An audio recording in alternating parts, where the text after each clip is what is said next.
Got the answers that you're looking for.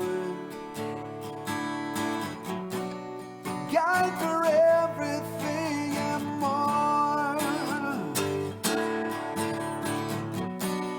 Teach you all you need to know. All his knowledge he'll bestow. He says Volo's a hack. Van Richten too, if you need a guide for that. Gaarawarr's got you. Have any questions? Wanna know the score? How does it work? How do we push some more? Well, I know a guide for that. He's got a guide for that. You can ask him almost anything on Gaarawarr's Guide to Everything.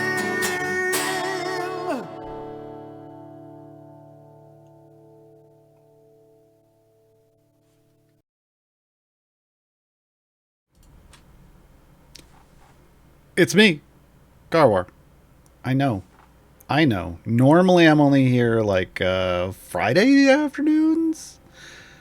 Today's not Friday, folks. I'm sorry. I hate to ruin it for you. You can still break out some root beer and have some pizza if you want, in honor of what would normally be a Friday. But it's not Friday. It's Wednesday.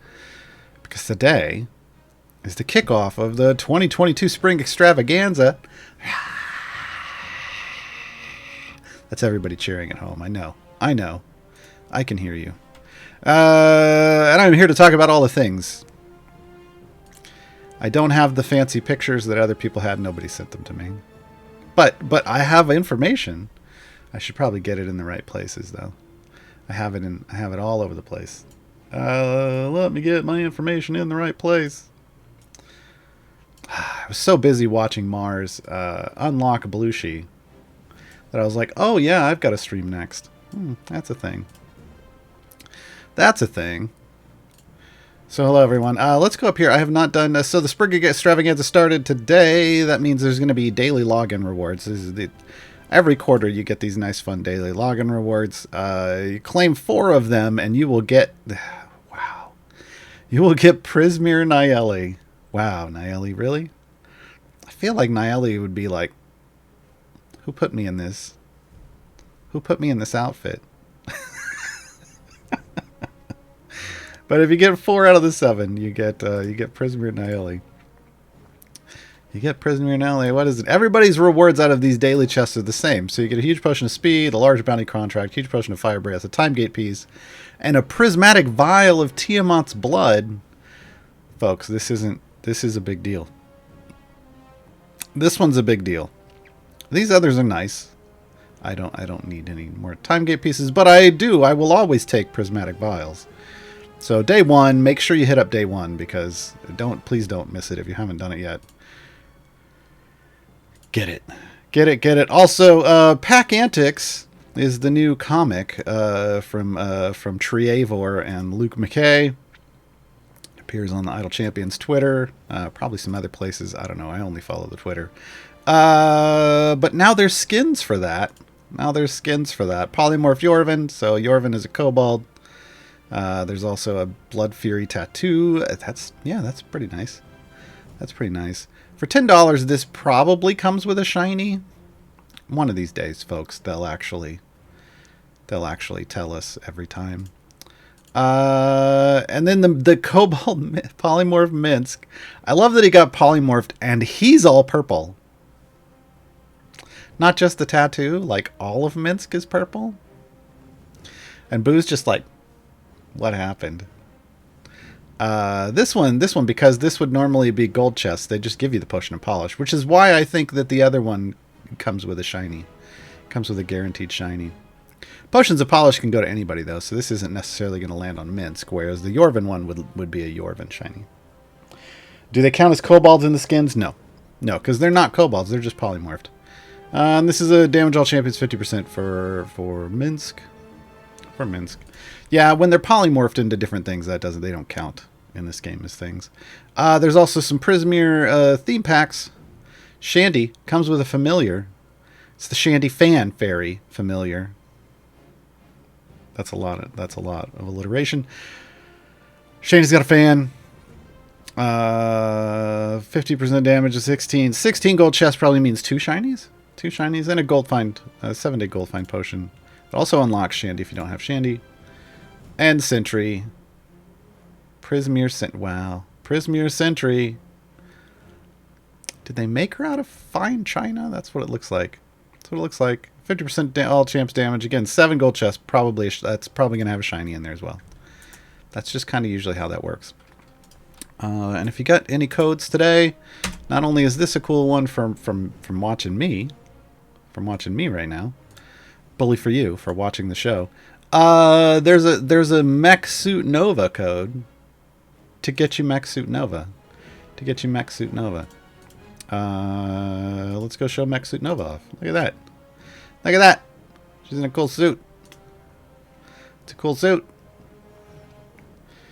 Yeah. Looks pretty good. Looks pretty good. So yeah, I mean, go get you Nova. Go get you Nova. How do you change outfits? I saw this come up. You go to the mask icon in the champ UI, and you pick whatever you want. Pick whatever you want, if you have them. If you have any. Should you have them? There's also, for those of you who play on console or mobile, bonus for all of you. In the past, there's been like Epic had a huge Champions of Renown pack giveaway. Steam had a huge Champions of Renown pack giveaway. Well, now on console and mobile, there's a huge Champions of Renown pack giveaway. Let me pull up the information. It's Prudence's Champions of Renown pack. It comes with Gromma, Prudence, Freely, Human, and Nova. In case I don't know. I'm guessing this was, they were working on this and then Nova got, given out. Wait, fine. You get lots of Nova stuff. 16 chests for each of them, which should come with a couple shinies for each of them. A Dragonfly familiar, and 2 of those 7-day potions. 1 for gems and 1 for gold find. That's all for console and mobile friendos. Yeah, enjoy. Everybody else, hey, free Nova in a mech suit. Wild Beyond the Witchlight content dropped today, folks. I'm sure you haven't heard of this at all until right now. Right here, right now, live. And along with that content, along with some new adventures, Slackjar Lorna and the Fairy Rings of Thither. There were some variants. I'm sure I saw it move. Zarek's Revenge. I kind of already did those. Bully for You is the one, it's kind of the one I figured we'd talk about. If you just watched Mars, well, you kind of saw it. But now you're going to get to see it again, I guess? And as if that isn't enough, I'll be back on Saturday. I will be back here this Saturday for Gaarawarr's Guide to Blushie. Because this is how you unlock Blushie, folks. This is how you unlock Blushie. So we're gonna talk about that. We should probably get it. I mean, Mars kind of got through it pretty quick. I mean, if Mars beat it, I can beat it, right? That's not necessarily, but yeah, I should be able to. But we have some questions coming in today. If you have questions, throw them in the chat. If you've asked your question already, know that the good mods, Martin and Jay, are on duty grabbing your questions and putting them in a document for me. So you don't have to post it twice, just post it once. Try to put question in front. That usually makes it easier for them to know it's directed to me. But yeah. Yeah, Hickory, what champ would you guys recommend to buy for new players? Ooh. I mean, you get so many champions for free. Usually, if you're gonna pay money in the store, you know what? I'm gonna have to get into this adventure, and then we'll talk about it in the adventure. Let's pause here on level 1. No, I don't want all these things at. Oh no. Okay, we're gonna do, folks. This is not what I wanted. No, no. Here's what we're gonna do. Here's what we're gonna do. We're gonna go forward. We're gonna go forward a level, and then I'm gonna complete this. And we're going to start again, because I didn't want it to load in all of those things. There's reasons that's bad. There's reasons that's bad. Toto 2 Norix. If you need help beating this, go look up Gaarawarr's guide.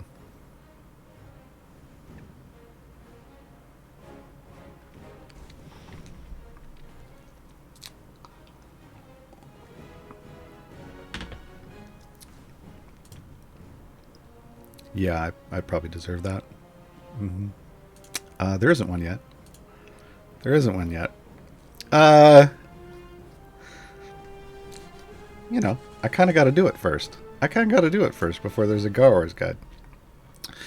Okay, let's talk about this, and we'll come back to the we'll come back to the question, because I need to be in there to see the store. All right, so if you weren't there for the whole thing about this, to unlock this new evergreen champion, Blushie, who's our new warlock magic tank.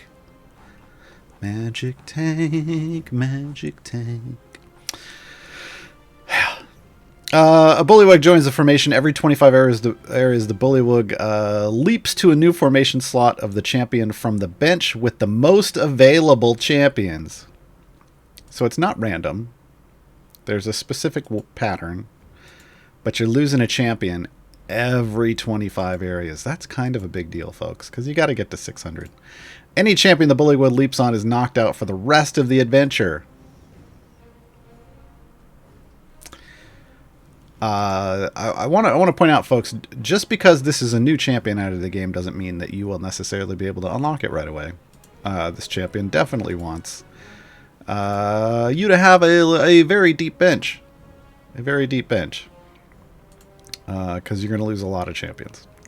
More than the split the parties. This is, as I coined in Mars's stream, bully the party. This is bully the party. That's what it should have been called. Bully the party. Champions can't be removed from the formation once they've been added. That's why I reset, because it auto-loaded in all my champions. So, folks, before you do this, go up here to your Modron core. Turn off. Make sure all the lights are red, so it doesn't auto-load in stuff.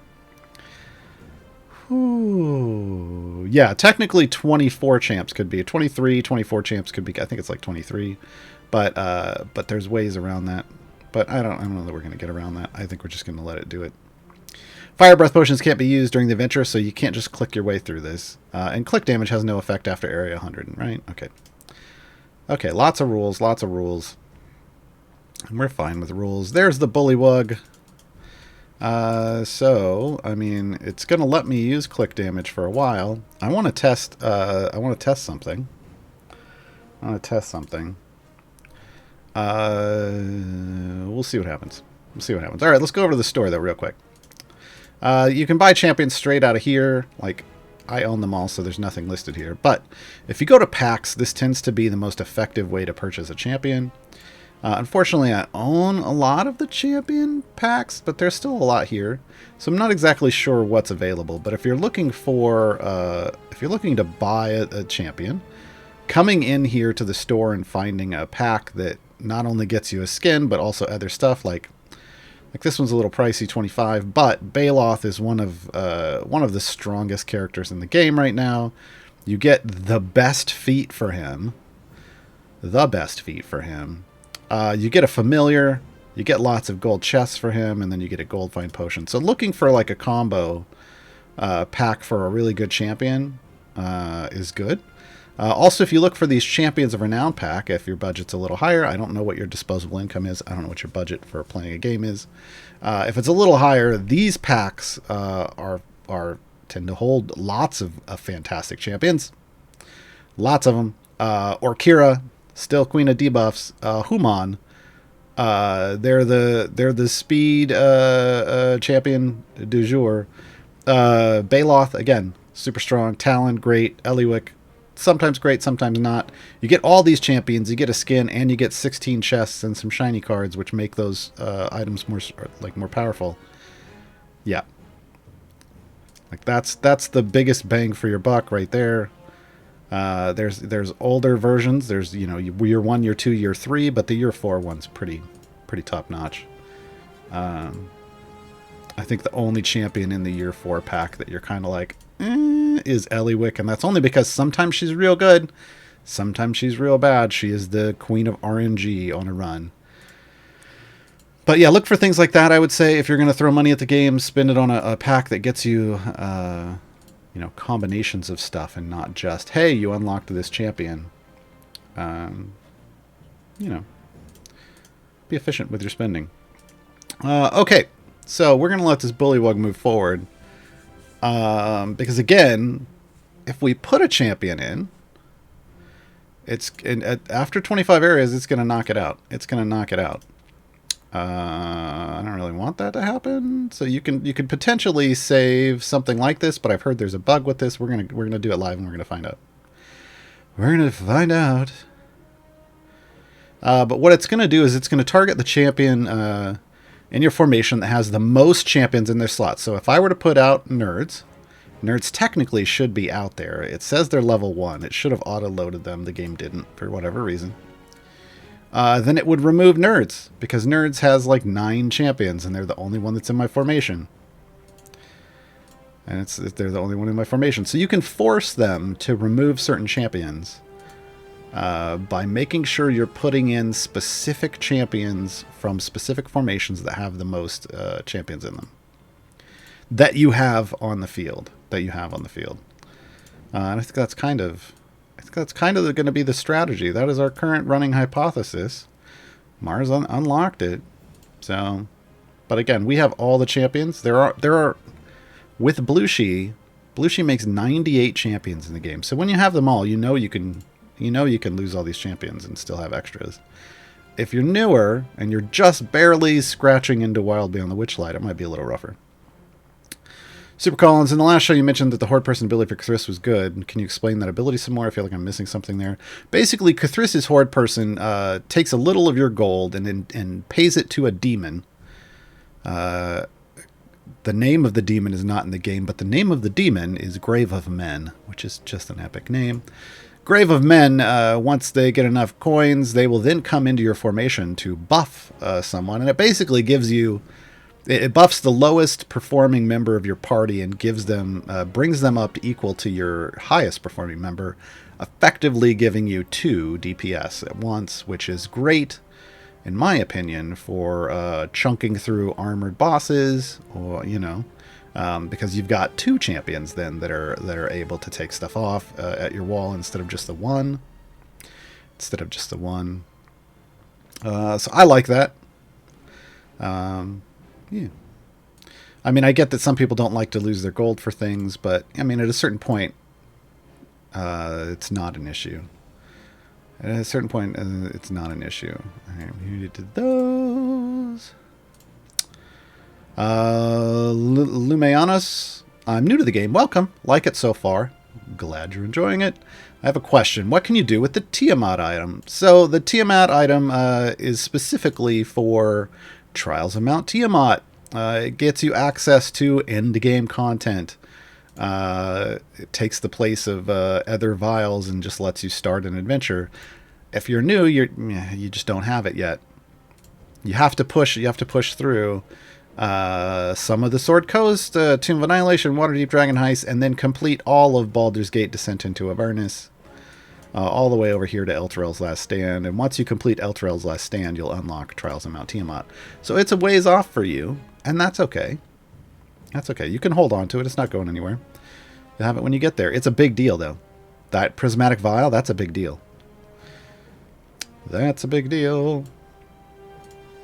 Okay, this is why you can't do this adventure with... without some kind of champion in it, folks. Hit-based and armored-based enemies. You can click off health, as you were seeing me do. It's only once every 6 seconds. So we are going to have to put nerds out here. We're going to have to put nerds out here, and we're going to get them ready to rumble.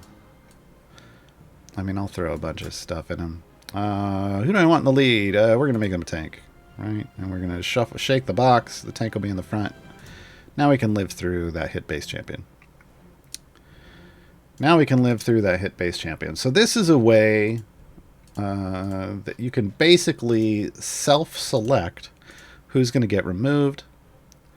Yeah. I'm going to do it here. We're going to get this champion removed, and then I'm going to actually focus a whole other slot because I want to see if it's going to work.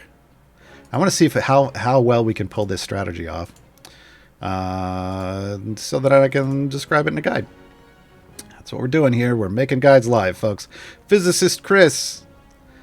How long does Trials of Tiamat stay open once you use the prismatic vial? Trials last for 7 days. You have 7 days to try to defeat Tiamat. So I am in a trial right now. Before I open this, I want to preface. Oh, hold on. I want to preface that my audio is way too loud for me on my end. Okay, that's probably better. Now I'm not peaking and blowing my mic out.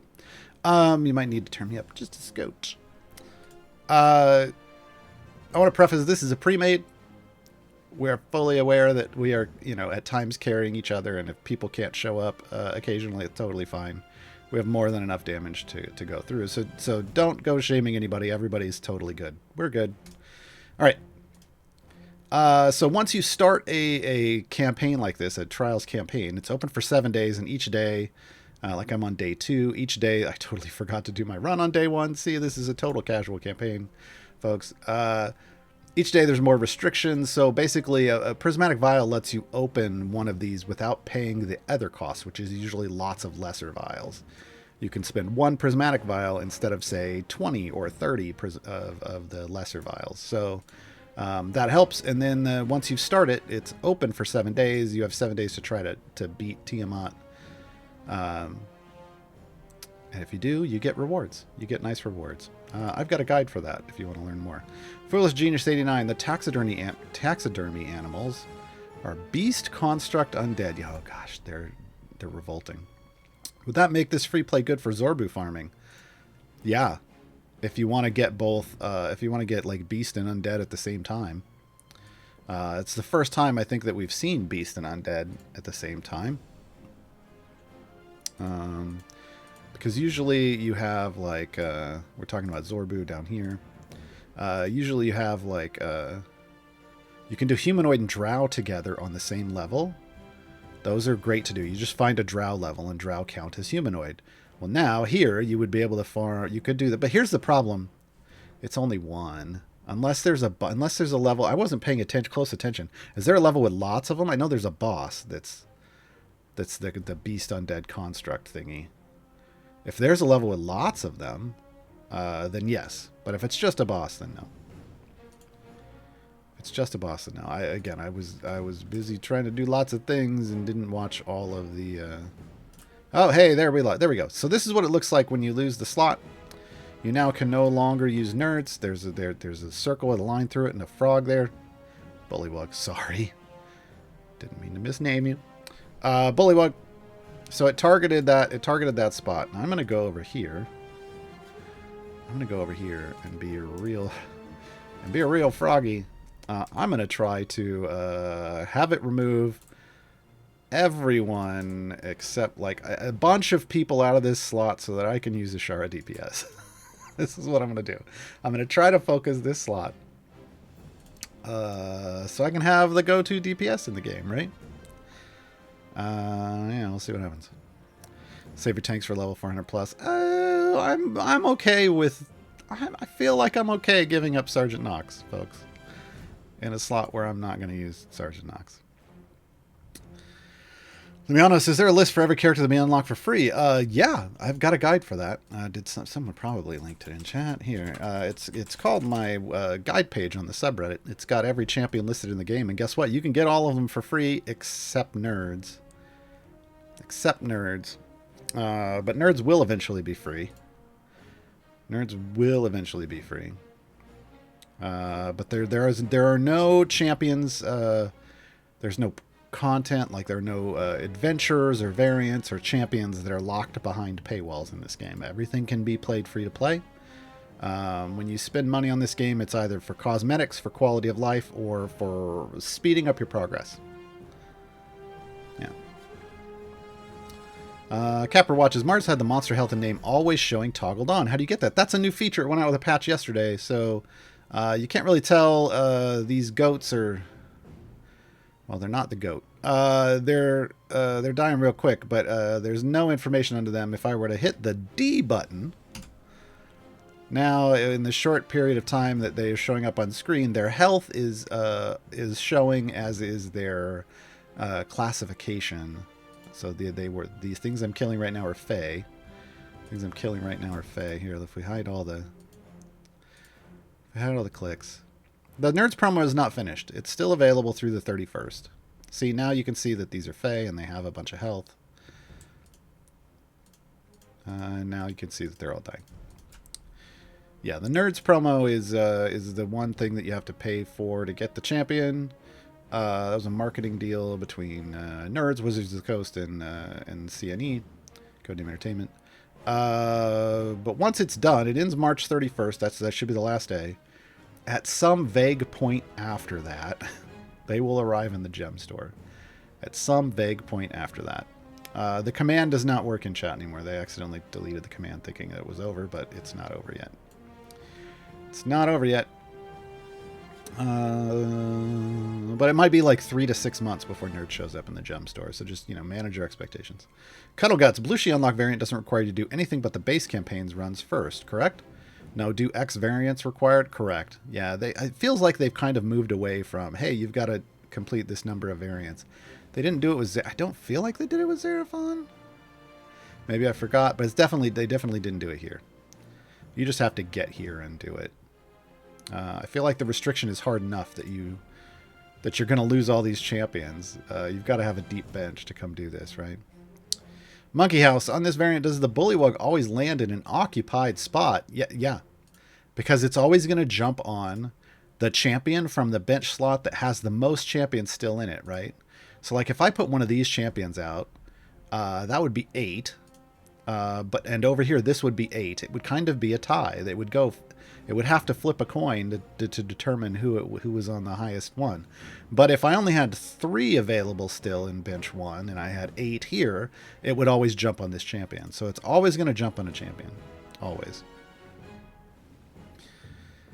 Might it be better to do this earlier, like after Split to Party 2, but before you have a large roster to better control who gets bullied out?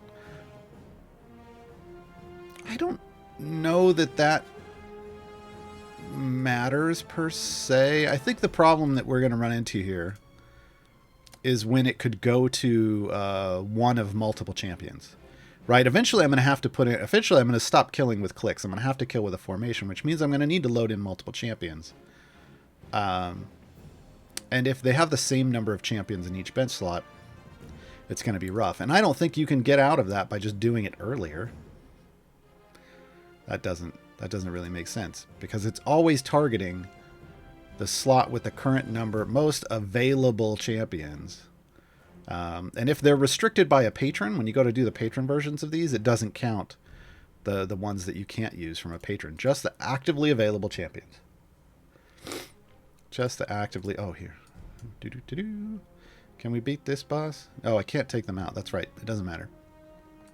There may be a bug where you can actually kind of swap these out. We're not going to play with that bug, but technically you need to have somebody in to deal with all of these, with all these hit-based things. Is that hit-based? No, that's armored.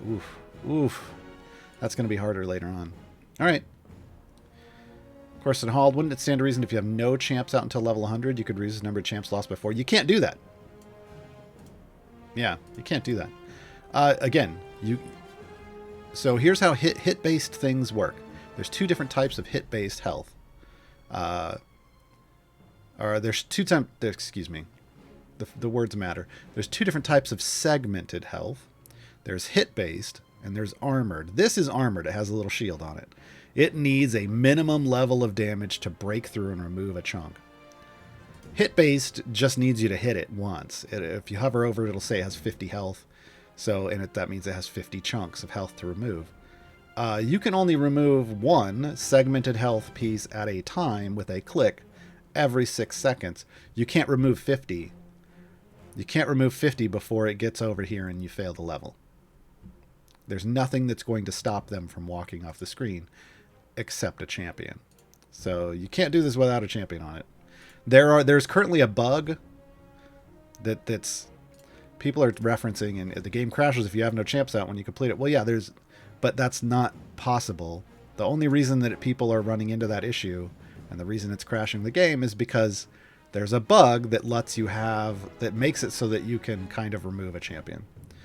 We're not going to talk about that. We're not going to talk about that. All right, Evelyn, come out and play. Come out and play. Compel duel, of course. Compel duel, of course. All right. GD Hecka, has anyone figured out how the Bully for You works with the patrons? I guess I just talked about it. Does it count all champions or only those that are available for that patron selecting where to jump? Only those that are available. Only those that are available. Bill Slowski, where can I find construct enemies to do the Mert challenge this week? So in terms of patron challenges, everything that a patron wants, except for Undead, is found in Mad Wizard. So if you want construct enemies, it's in Mad Wizard. I think it's area 38. Undead, you have to go to somewhere with Undead. You could stay in the Sword Coast and you could go to Terror in the Dark. I go to Tomb of Annihilation and I go to Tomb of the Nine Gods, and I just sit on level 1 because it's all Undead. But Humanoid, Fae, they're all in Mad Wizard. Humanoid, Fae, Beast, Construct are all in Mad Wizard. So you just have to learn. Where they are. But usually for your challenges, like, I just recommend hopping in Mad Wizard and just doing your challenges in Mad Wizard. It's the fastest free play in the game.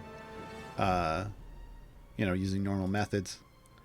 So you might as well farm up your stuff in the fastest place, right? And if you get everything else done and you just still need more of those, just stop on that level and free farm that level. But I only do that once I'm sitting at my last run and I'm getting 5,000 free play tokens, and I don't need to do them and free plays anymore, then I'll stop and farm up anything that I might not have done. I just try to make everything efficient. Nooble76, do Blushie stack persist? Let's start over. Hi everybody, welcome to Gaarawarr's Guide to Everything Untitled Champions. Wait, no, that was too far back. Do Blushie's stacks persist through resets? No. Can familiars break shields?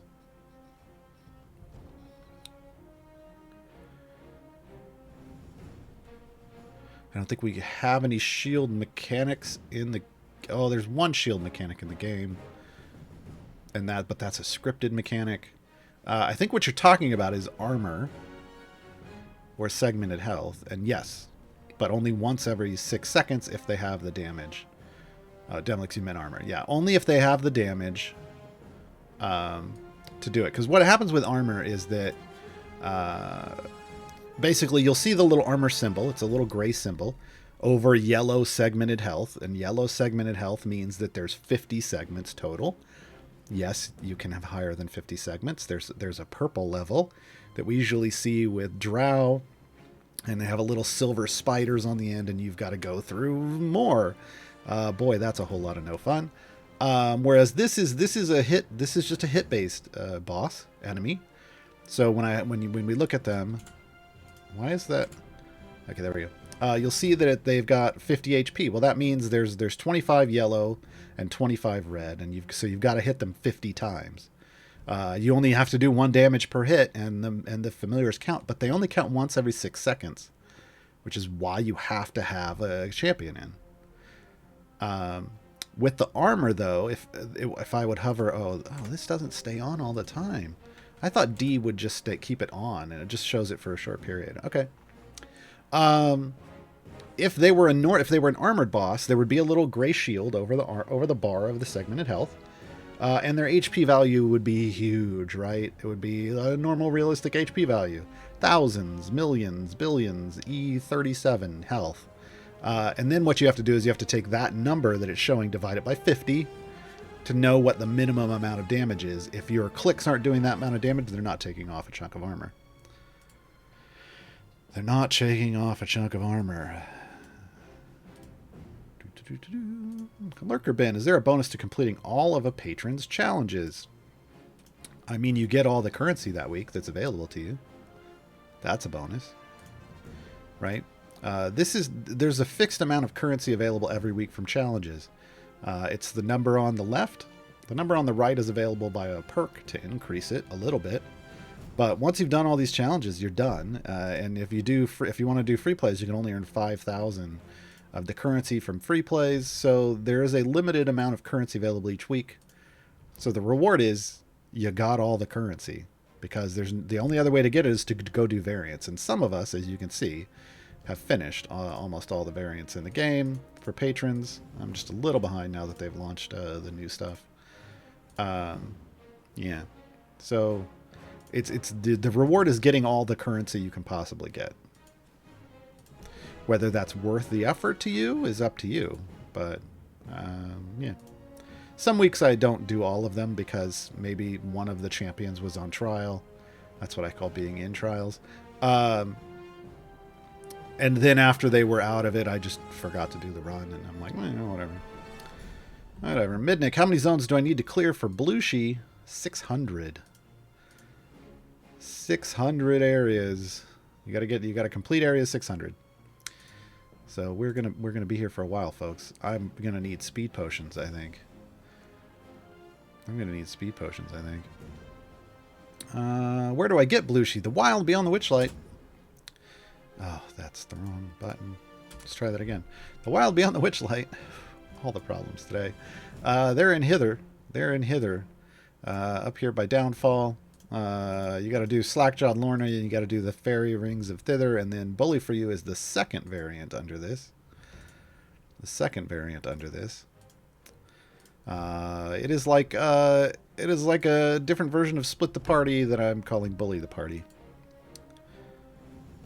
Detail stamp permanently as you don't hover it. Interesting. Okay, so I was turning it off when I was hovering.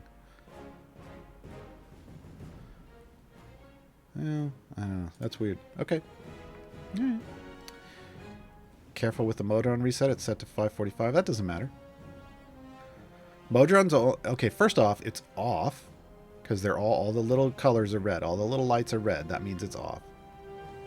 Second, resets only work on free plays.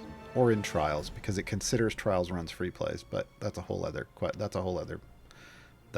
problem.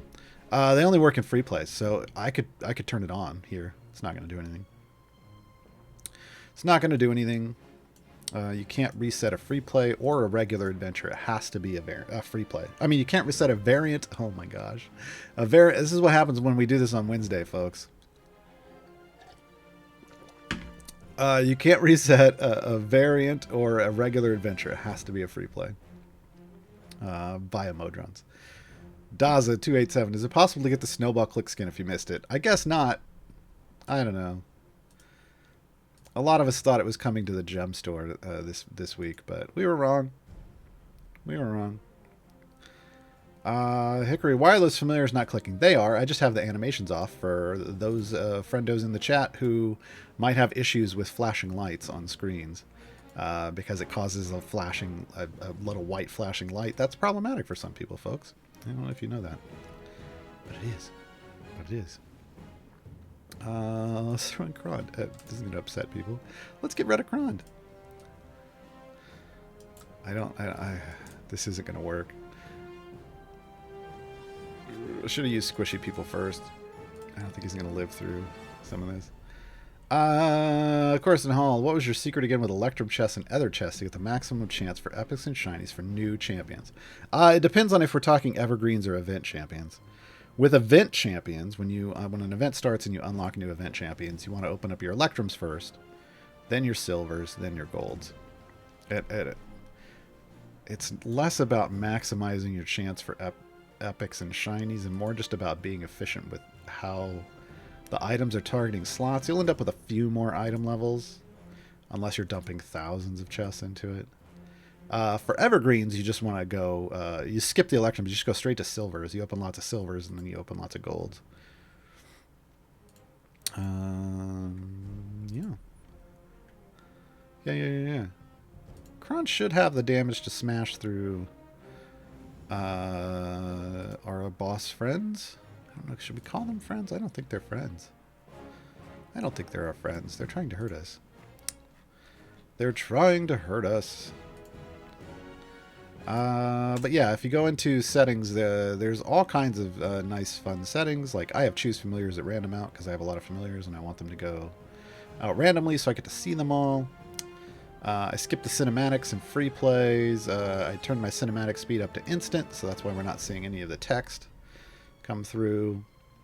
Sound, I can mute a variety of different things.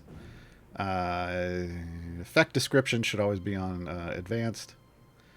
Scientific notation, I think you should just turn it on and learn it. If you don't know it, learn it. You're going to need to. It's going to force you to learn it at some point. Turn off upgrade notifications. This is all up to you, but do graphics. Here we go. I disable the blood effects. I disable flashing lighting effects, and if you hover over it, it tells you what it specifically does. I disable the screen shake.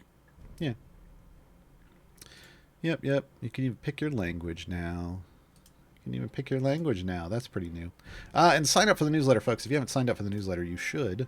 Sign up via that in-game menu. Put in a valid email address and check your spam folder because you will get a free champion. His name is Hitch. And he's pretty cool. Plus, every Friday you'll get a free chest in the email from Codename Entertainment. They're super nice that way.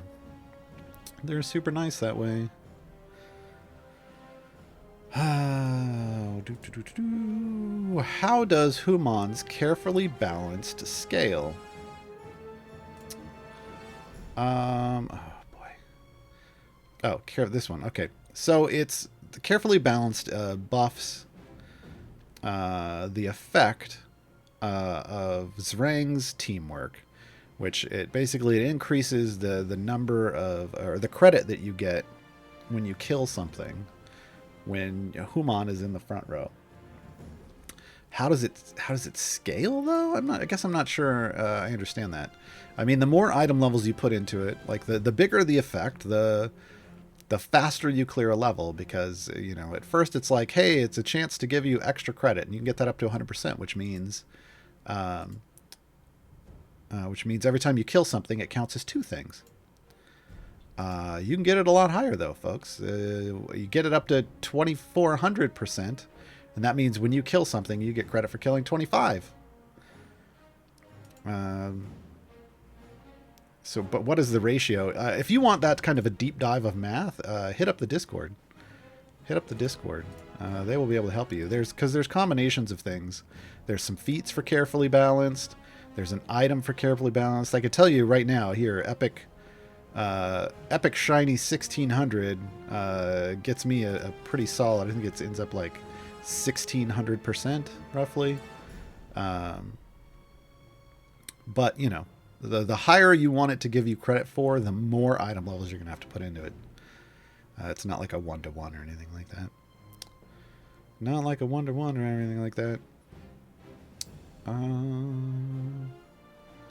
Toto2 Norax. If I want to get the feats that come from gold chests for Blushie, what do I need to do? Well, 1, you need to unlock Blushie. Right? And 2, you need to open gold chests. Like, you need to unlock Blushie, and you need to get Blushie up to the point where you need to level up Blushie so that she has her feat slots unlocked, and then you open gold chests. It should be pretty straightforward. How much do I need to kill 25 for Human? The Discord will tell you.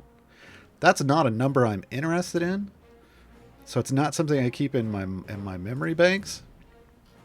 And it's not to kill. It's not to get credit for 25. It's to get credit for 24 because you killed one, and you get 20. You get credit for 24 more. There are people in the Discord that'll tell you that they've got that probably in a copy pasta for you. Head over to the tavern. Head over to the tavern. That's discord.gg/idlechampions. I only wanted 1600% bonus because I tend to try to, if I'm doing speed runs, I combine my Human with Sentry, and Sentry reduces the goal on levels like this to 17 from 25, so I don't need to get up that high. I don't need to get up that high. All right. What? What happened? Aha. Click damage no longer kills anything. Click damage no longer kills anything, folks. Okay. Okay. I see what you're doing. I see what you're doing.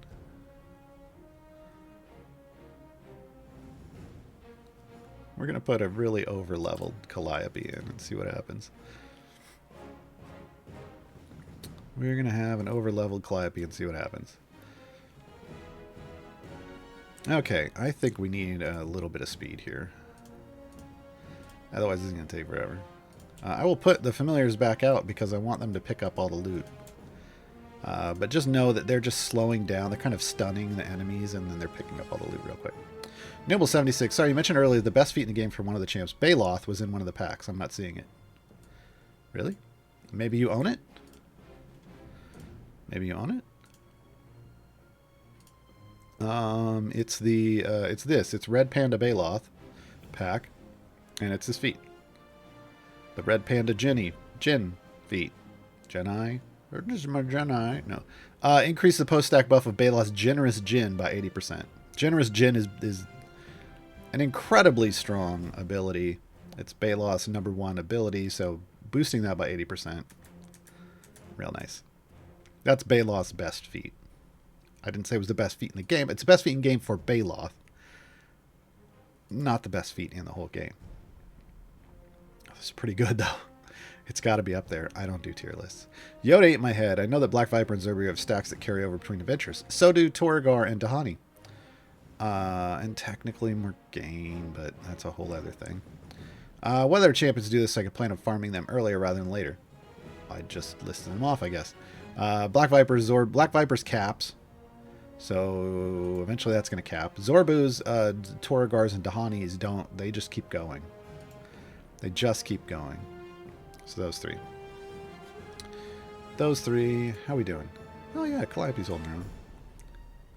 I'm trying to do this one champion at a time to kind of focus what I'm losing.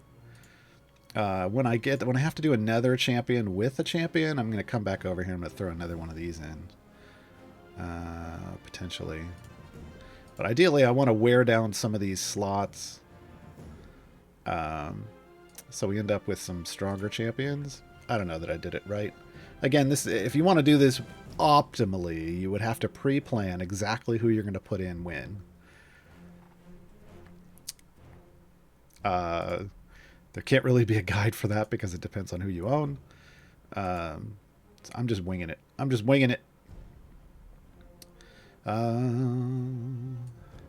Taboo Mantis. How does Blushie get unlocked? By doing the Bully for You variant, which is what we're in right now.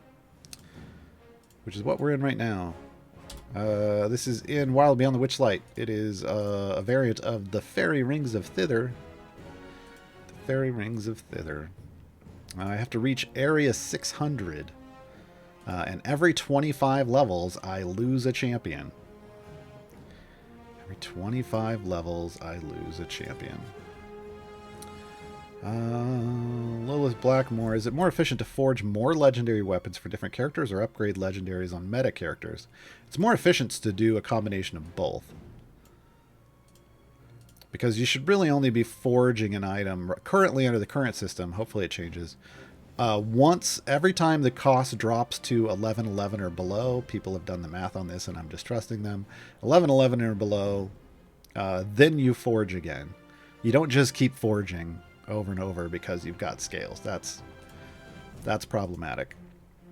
So once roughly a week, every, I think it's like 5.5, 6 days or something, it'll drop down to 1111, forge a new one, and then use your excess scales to just upgrade other things. Just make sure you're always keeping 1111 or more scales in your back pocket to do your upgrade.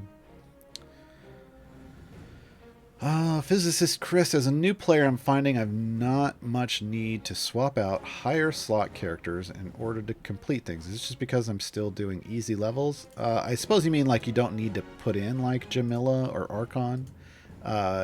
Honestly, if that's what you're talking about, Jamila and Archon aren't that great as a new player.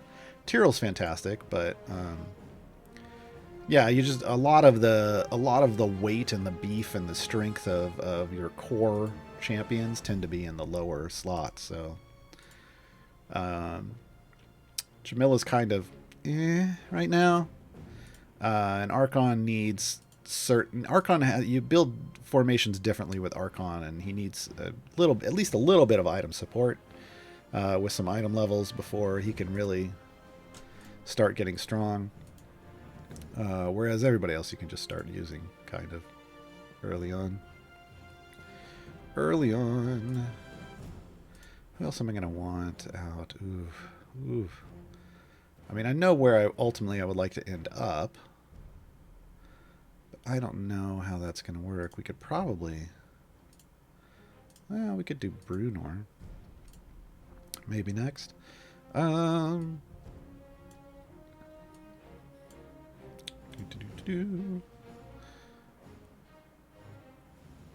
Germo Butterbrought? Okay. Torgar's ability stacks to resets too, right? Yeah. That's why I included them in that list. Dota 2 Norax, what's your end zone strat for this variant? What do you have in mind? What I have in mind is to have some strong champions out on the field. Whether that's going to happen or not is yet to be determined. Ideally, I want to wear this slot down so that I end up with Ashara and I don't have to worry about losing her. And then I would like to dump some things out of here so that I end up with Tyrell, and some things out of here so I end up with Arkira. Basically, I'm trying to get some meta champions by the time I get to the end. Whether I'm doing that effectively or not right now, hard to say. I'm going to add some more speed. This is just taking a very long time because I'm only doing this one champion at a time. Teeny Human, Motor and Core say that they power down in 7 days. Yeah, that's not really a thing anymore. Hold on. Is that going to happen? That's going to happen. Hey, we got through it. All right. Now we're back to no champions again. Let's try to get rid of Puent. This should be interesting.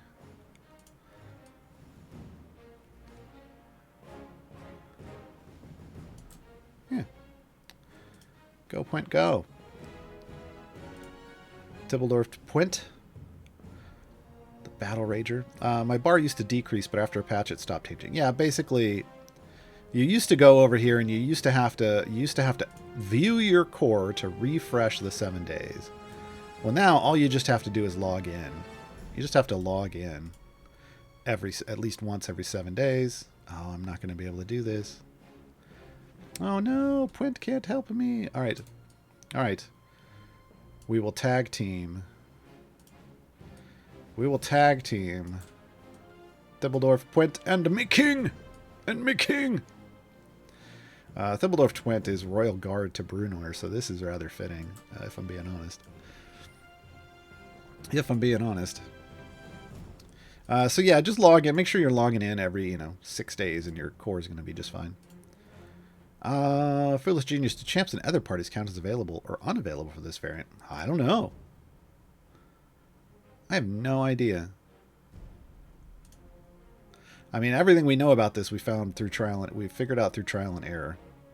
I could artificially, let's see, so there's 8 here, and there's 7 here. If I go here, let me stop progress.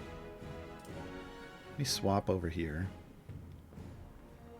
And we'll find out. Oh, hey, achievements are in now for the adventures, apparently. They just all popped up for me.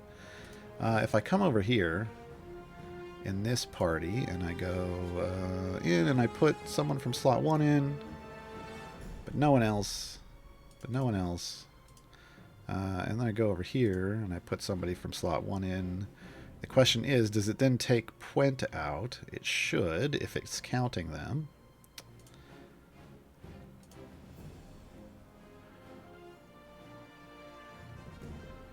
Okay, so if it's counting these as out, as unavailable, then it should remove Puent when we get to the next zone, 25. Multiple of 25. Because now I should only have 1, 2, 3, 4, 5, 6 champions available here, and 7 here. It should jump on Puent. When in reality, it should remove if it's counting those in other parties, which I feel like it should, because you can always pull them over. It will remove Brunor, right? So we'll find out. We'll find out, Foolish Genius. That's the thing. When these are brand new, the only way you can find out is to test it. Noobles, did they kill Click Dib with a gameplay for the entire game or just the new variant? It's just this one. This is the only one that has the rule that click damage has no effect after area 100. It's a variant rule. It's just like Split the Party.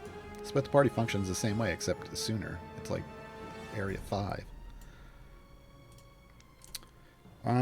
Snores a lot. Do I save my non-evergreen pack gold chests until I get all blues on the characters they're for?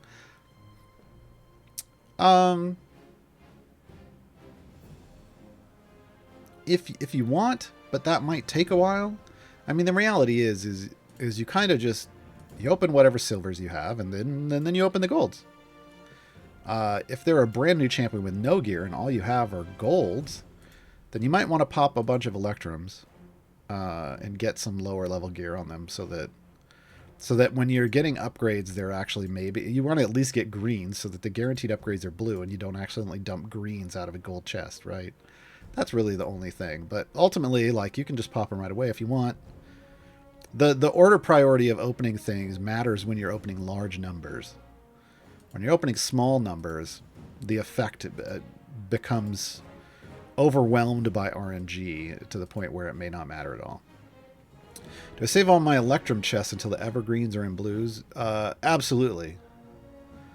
If you can. Again, if you can afford to buy enough silvers, it shouldn't take a whole long, but if you can get all your well, again, hold on. If you're a brand new player, you just open everything. Let me preface this. If you are a brand new player, when you get a chest, just open the chest. Chests are power. You need that power because you're weak. You're weak. Following a specific order of operations for chests is something you do later when you have large numbers of things to work with. Ooh. My allergies are kicking in. Connellin, does Blushie have an achievement? Yeah. Did you want to know what it is? Or you didn't ask. Hey, it took Brunor out, so it does not count. It does not count what's going on in these other parties, folks. Which is good. It shouldn't. It shouldn't. It shouldn't matter because you could pull them over at any time. Once I get done with this, we'll talk about the achievement. Although I think somebody already said it in chat. Somebody already said it in chat. Explaining the achievement doesn't really do anything for you if you don't know how Blushie works. Though. That's the thing. That's the thing. All right, let's go back. I'm going to need another point. You failed to save your king. It's horrible. It's horrible. Yeah.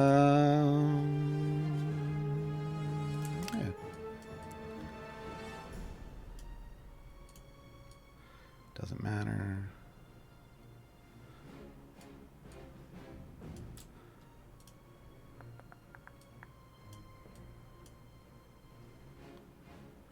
All right. Okay. So Blushie's achievement. If you come over here to in progress, well, yours may be harder than mine. Collapse them all. Go to champions. Find Blushie. Meet the Blushies. Have Blushie the 8th in your formation. So what does that mean? Well, Blushie's got some interesting abilities. You can find the champion spotlight on the Codename Entertainment blog. But basically, Blushie can die and then remain in your formation in a spirit form. And then after you pass a boss level, supposedly she comes back and she becomes Blushie the second, or then Blushie the third. She starts out as Blushie the first. So basically they want you to ramp her up through those versions multiple times, is my understanding. Again, brand new champion. Gaarawarr's Guide to Blushie will be on Saturday. It is not today, because I haven't even unlocked Blushie yet. Liz the Brave. Ooh, I got a prismatic blood vial from the Extravaganza. What does this unlock do? It's a Trials of Mount Tiamat thing. And if you're new, you don't have it. It's up here. If you don't see these two buttons, you haven't unlocked it yet. You have to complete Baldur's Gate Descent into Avernus to get access to Trials of Mount Tiamat. It is end-game content, so it is high mid-game into end-game content. It is where you are able to earn legendary gear. Legendary gear is this gold border stuff. Instead of a purple border, it's gold border stuff. I was trying to say, do I have a gold border that's got something else? I only have golden and golden. Wow. Yeah, it's the gold outer border, or orange outer border, depending on how you see it. To me, it looks gold. Wow, okay, these champions cannot get through this boss. I need somebody tanky that I'm willing to let disappear. Archon. Hey. I have no use for you in my formation. Yeah, we're getting to the point where I'm just going to have to put things in until that I'm willing to lose. But we may have to start. Yeah, I'm gonna have to use it. I'm gonna have to use some tanks. I'm gonna have to figure out what my last tanks want to be. I feel like I want ideally I want Tyrell and I want Ayla. So we've got Lazaps we could give up, but we want to wait until we're a little higher. We could also pop health potions, quite frankly. Yeah. Is Blushie supposed to be John or neither? Blushie, it's not Belushi. It's Blushie. Blushie is a female bullywug warlock. Tina Human, will we get a new familiar in this spring Extravaganza? I don't know. Look, yeah. Here's the thing. We know we get a skin for this. Whatever this is going. This is Nayeli. This skin is a reward. I don't know what else is going to come in these spring chests, because we haven't opened them yet. They don't give me a list, and even if they did, they wouldn't let me tell you. But they didn't. They didn't give me a list. They didn't even give me cool art to share.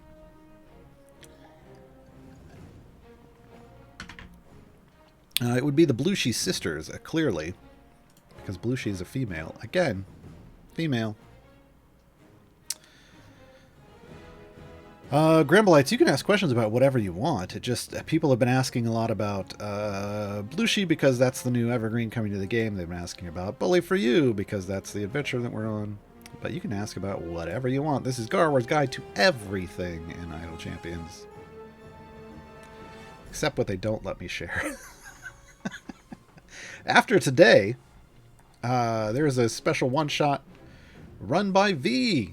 Players are going to be Trevor, Todd, Lauren, and Dylan. It's going to be called The Places Hoppin'. It's almost like they thematically set all this stuff up. That's the 4 that I see for today. I think. Yeah, I think that's it.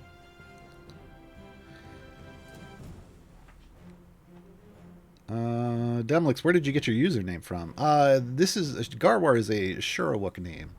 It came out of the Shurawuk name generator in Star Wars Galaxies, which was the first online game I played and had to have a name for. Everything in Idle Champions that's not under NDA. Yeah.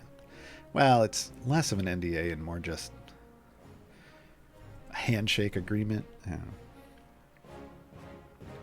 When you work in the game industry or game industry adjacent, you have to make sure that people can give you information and you keep your mouth shut, or else you're never going to go anywhere, folks. You're never going to go anywhere.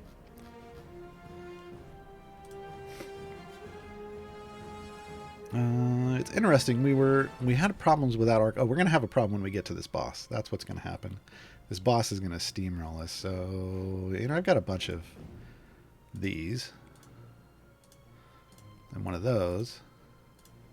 Hey, who'd we lose? We lost Jamila. All right, we lost Jamila. Do I want to do another person from over here? I think I do. Well, we'll see when Pwent needs help. We'll see when Pwent needs help. I really want to get rid of Pwent. Really want to get rid of Pwent. Gar likes streaming for CNE agreement. Exactly. Exactly. But that's how it works. That's just how it works in general. I used to do interviews with developers. I used to get flown out to studios to see stuff in advance, and you just kind of have to. Well, they had lots of contracts you literally still signed for, but even then, you'd go out to like lunch or dinner with these people, and they would talk freely because you kind of just you have to keep your mouth shut, or you don't get in those conversations. Silver Fox, what favor would you recommend for Xeraphon and Blushie? All of it, like as much as you can get.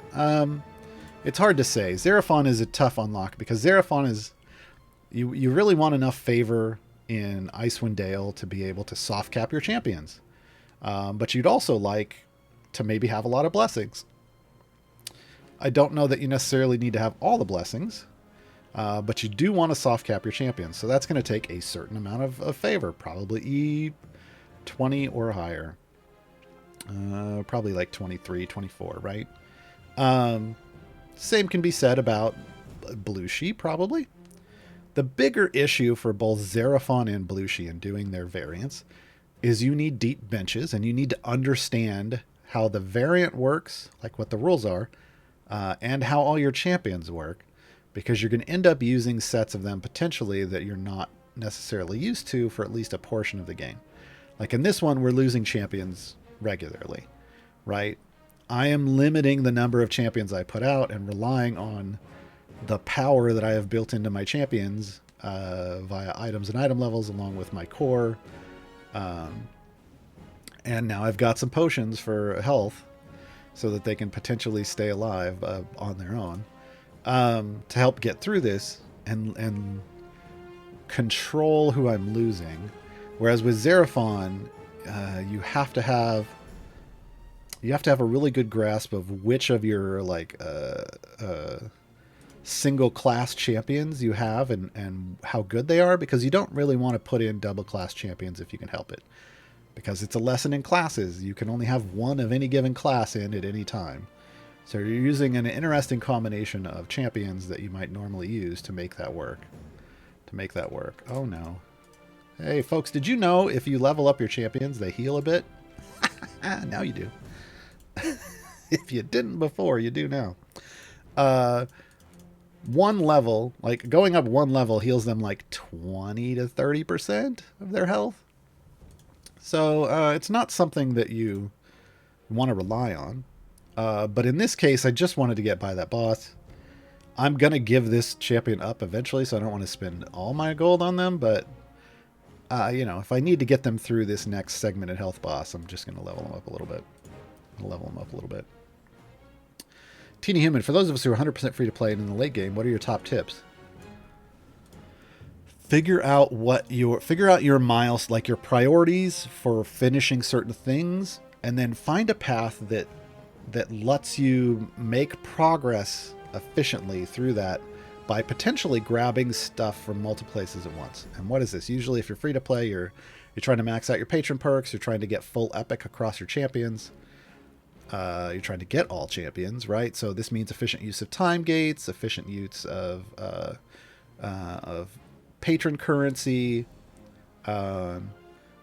spending your gems. Like I spend my gems on gold chests so that I can get lots of bounty contracts, so that I can then get lots of event tokens when an event happens, so I can try to maximize my gear for the newest champion, which means I have to use fewer patron chests and time gate pieces to get full epic, right? So you kind of have to start figuring out the efficient way to start tackling all of your end game goals. You want to make sure you're running trials regularly, even if it's not the highest possible run you can do. Just make sure you've got a constant income of scales and you're buying a legendary every, whatever, 5 or 6 days, whatever it is.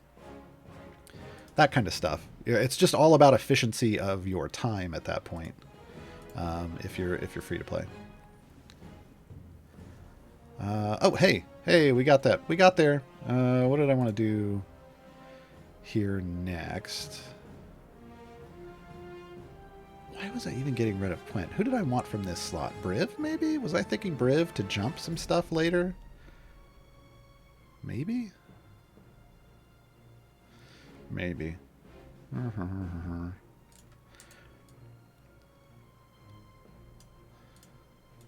Maybe.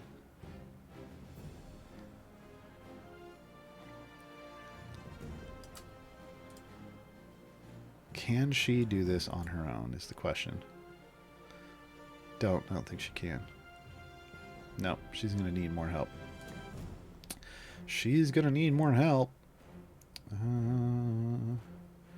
Do we give her Cisaspia?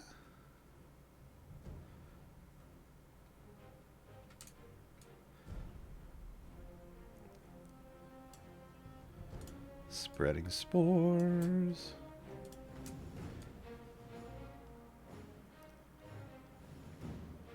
Hey, there we go. Hey, Macarena. Lumiano, sorry if I missed your answer to my question. I'm going to write it again. When I upgrade... I didn't miss it. It probably got lost in all the text. When I upgrade my item rarity, does the item level reset? No. Item levels are permanent. They only keep going up. They never go down. Because my blacksmithing thing's on Nova right now. You can, but... my general recommendation is to hold on to your blacksmithing contracts until you are sure you know what you're doing with them and that you're putting them in the right place. So if you're confused, if you're not entirely sure, then it's probably not, it's probably not time to use the blacksmithing contracts. Personally, I don't dump contracts until I have full epic, but that's not really something that new players can do. I would say at least wait until you're full blues. There are a couple champions that early on you can be guaranteed that you're going to get a solid return on your investment over time, even if they're not in solid item levels yet, and that is Human and Briv. But that's it. Anything after that, I mean, there are some very efficient champions, but are you going to be using them early on? Human and Briv are going to always have use. So yeah, I mean, I just... whenever I start a new player count, it's very rare that I ever... when I do my runs all the way through unlocking Trials of Mount Tiamat, which is basically moving into the mid-game and mid-to-end-game stuff, I don't put blacksmithing contracts on anyone, and I complete stuff just fine. I hold on to them. Yeah. But, you can do whatever you want with them. I'm just saying, it's not... I'm trying to let you know it's not necessarily required that you use them right away. It's okay to hold on to them until you feel more confident in where you're putting them. So just unlock Xeraphon Trials. Nice. What should I know about Trials before I start? Once you hit go, no one can join you and you can't leave. So make sure you have a full group. I mean, you'll be on normal, but you could probably do that solo, but why not have friends? Why not bring friends along? Or just people that you met online. Which could also be friends, but, Should I focus my good characters on Trials or Zerial influence for the Modron chest? So maybe you're not understanding how Trials works, so you might want to go read my guide on it. Maybe that's the first thing you should do. You send away one champion. Each person that joins your trial will send away one champion until the trial is over. So I call that champion being on trial.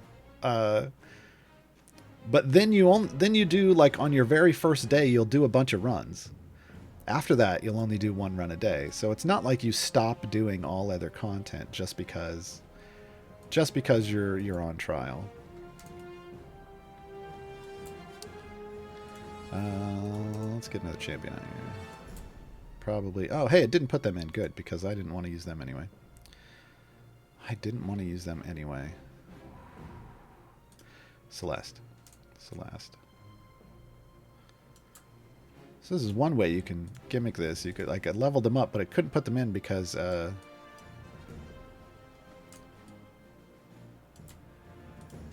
enemies were right up on the formation. And they were in the back lines. Alright. There we go. There we go. That should kill all the things. That should kill all the things. I actually want, like... happened too quick. There we go. I want her in front so she gets heals. Midnick, again, I will say this disclaimer. My Trials map is totally fine. This is a pre-made group, and we are all totally fine if somebody forgets to do a run one day, or maybe they're too busy that week. We pick, it's a pre-made, we pick the trials we're doing based on stuff we know we can easily complete, even if only 1 or 2 people do it. That's the bonus of being a pre-made. So I am totally happy and fine with the group I have right now.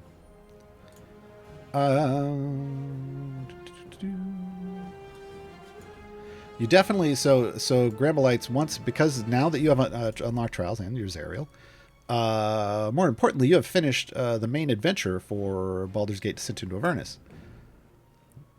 This is great because Baldur's Gate has a couple of variants that are very high-level variants, but whose restrictions are basically non-existent. Knocking those out and then going back and doing those with each of your patrons can get you massive amounts of influence. Massive amounts of influence for just 2 or 3 runs. So that's where you should definitely focus on that. You should definitely focus on that. Are we going to kill this? Sow Pig? That's kind of a rude name, but sure. But sure. Go away. I don't like your mask. Lazy Cat. Lazy Cat. I have full epics on core and evergreen characters. Nice. I have 16 familiars. Very nice. I bought walking training. Oh, that's the Human one, right? Are there any other feats bought with gems that are easy picks over familiar 17? Maybe. I don't know what other champions you have. You're going to have to decide that. You're going to have to go in and look at your champions, the ones that you're using a lot of, and see, is there a 12,500 gem feat or even a 50,000 gem feat that I think would make a significant improvement in my ability to push or gem farm. That's a you decision. I can't just tell you. I don't keep tier lists for anything, let alone for feats in this game, because people yell at you when you keep tier lists, and I don't want to get yelled at any more than I already do. Are we just flat slowing down now? Yeah. I'm going to have to bring a 3rd champion out. 3rd champion out.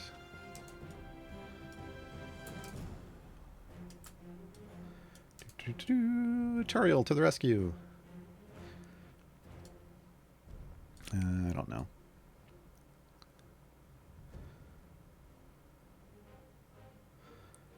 Level. All right. Progress. Mindic, why Briv? Aren't they going to be changing the way his level skip works? What if it's not useful for a new player? They've talked about all kinds of things. But they haven't done anything yet. And I base all of the things I say on what's going on right now, unless they've stated a specific thing. This is 100% happening. It's happening on X date. Briv has had problems for 3 years now, or 2 years. 2 years now. Briv still functions the same way. So, for now and for the foreseeable future, because they haven't announced otherwise, Briv is worth upping item levels into. You got to remember, I'm telling this to a new player who's not going to generate 1,000,000 item levels. So keep in mind, I'm understanding the scope of the recommendation I'm making. Bimbles, I have multiple parties and multiple cores now. Is it worth running multi-party? Maybe. Depends on what you're trying to accomplish. At the moment, I want to focus on what I'm doing right here, and I want all my champions available to me, so I'm not running multiple parties, but If you have some basic things, like if you're just doing basic adventures or knocking out variants, you can have a background party with a second set, your second team pushing basic adventures while you're doing harder variants in your first one, or gem farming in your first one, whatever. I mean, you totally can. You just have to make sure you're potentially that you're getting bonuses and leveling stuff up. Just remember that your active party is the one that's going to get the most progress. Because the background parties are slow. Has there been a mention about the Mech Nova skin yet? Yeah. Quite a lot, Chip. Chip RJ? Chipperge? In fact, I think if you just put in Mech Suit Nova, you'll get it. You'll get it. Unless I'm mistaken.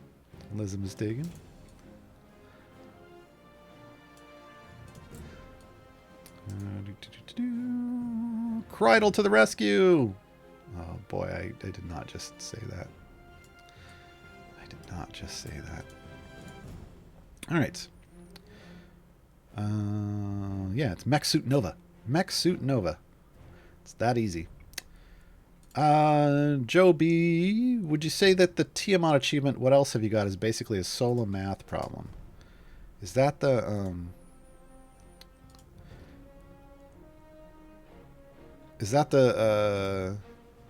you got to do all 7 days? Yeah, then yes. If it is, then yes. Hold on, I can find that over here. Trials of Mount Tiamat. Yeah, reach the daily area goal in any trial 7 times in one campaign. Yeah, that's a solo math problem. When I did it, I just day 1 needed to be E173. I don't know if much has changed since then. Like, as my personal contribution in a run before adding anything else. I don't know if that's changed. Ambushman, since you know Ashara is safe, couldn't you just keep her in the back row to DPS? I don't know that she's safe yet. I should have put somebody in here. I really wanted to get her down to the last one, but I've got more in here. Yeah, this is not going to happen on stream because I'm choosing this slow approach to doing this as opposed to Mars throwing in a full formation. I'm not going to be able to finish this on stream, but this is my slow and steady and safe way of doing this for me. Teeny Human, is there some kind of promotion on iOS where if I log in I get free chest packs and blah blah blah blah? Yeah, console and mobile. Today, if you log in, it's Prudence's Champions of Renown pack. They've done this before on Epic. They've done it on Steam. And now they're bringing it to consoles and mobile. You get Grama, you get Prudence, you get Freely, you get Human, and you get Nova. And you get 16 gold chests for each of them. Probably some shinies. There's also a Dragonfly Familiar and a couple week-long buff potions. You get all of that for just logging into your console or mobile Idle Champions game.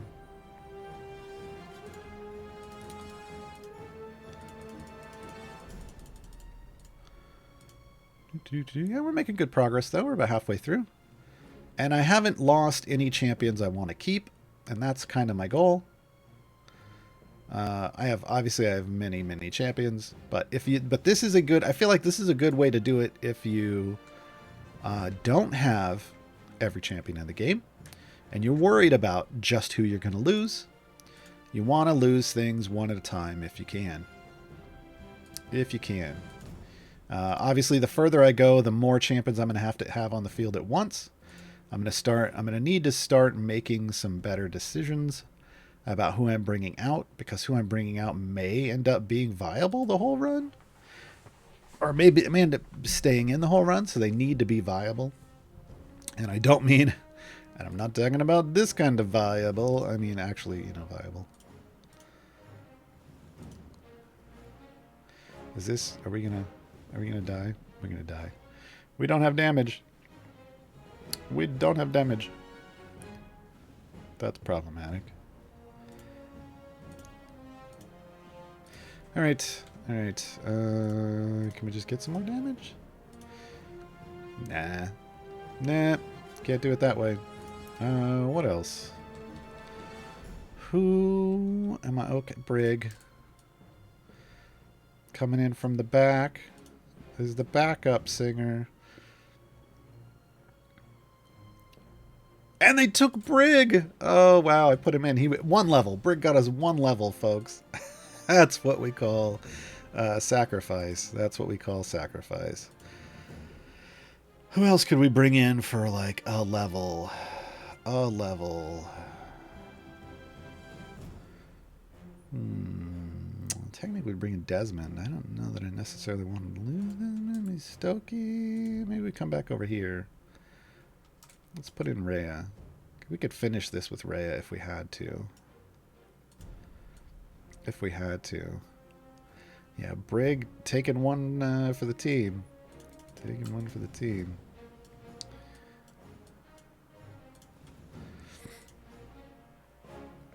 Alright. Lender has been my new DPS since the last event. I just want to make sure you're aware, Lender is not a DPS. It's interesting that you're using her as one, and by all means, if you can make it work, hey, that's neat. But she's not a DPS. But, you know, sometimes you can make a support work as a DPS. I know, that's why I'm weirded out. Hey, look, it happens. It happens sometimes. I needed a spreadsheet for the Blushie variant that tracked how many champions were left in each slot so I could figure out who would be taken out and play in the last formation. Hey, look, I'm totally into that. I like my spreadsheets. That's definitely a way to do it. I think you could even pre-plan. If you could wrap your head around the chess game of what's my next move, you could pre-plan exactly who you put in when and when they're going to get knocked out. And formulate everything before you even hopped in. If that's the kind of crunchy that makes your brain happy, do it. Do it. Otherwise, you know, you can always just wing it. You can always just wing it. I thought the chest giveaway was a bug or something. I considered reporting it, thought about it, then opened them while cackling like a supervillain. Hey, look. Occasionally CNE makes an error and does stuff that, oh, maybe they shouldn't have done. If you are the recipient of that error and they fix it after like an hour, hey, enjoy. They don't usually, unless it's majorly game breaking, they don't usually then go to try and take it away from you. So,